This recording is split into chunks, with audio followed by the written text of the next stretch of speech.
Karibu Kasako Media.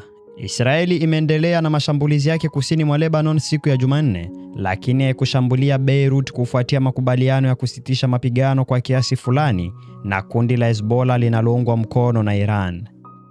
Lebanon ilisema kwamba chini ya makubaliano yaliyotangazwa na Rais wa Marekani Donald Trump usiku wa Jumatatu, vikosi vya Israeli havitashambulia mji mkuu kwa mabomu, nayo Hezbollah haitashambulia Israeli.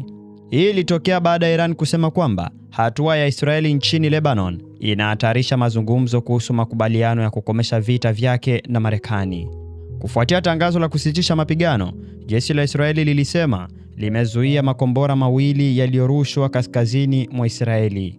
Hezbollah nayo pia kwa upande wake ilisema imeshambulia vikosi vya Israeli kusini mwa Lebanon, ambapo maafisa waliripoti mashambulizi mabaya ya Israeli.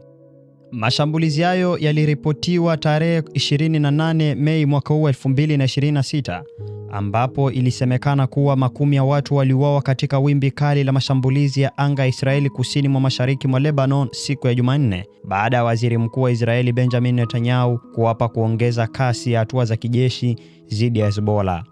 Wizara ya afya ya Lebanon ilisema kuwa takriban watu 31 waliuawa katika mashambulizi hayo ya hivi karibuni, ikiwemo watoto kadhaa.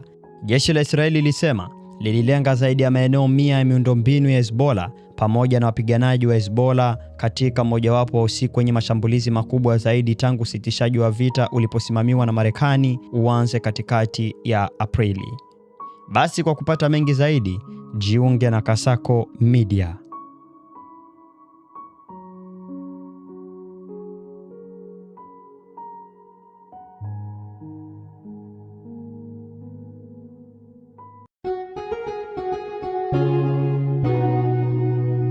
Kasako Media, tunaangazia maisha, tunaandika kesho.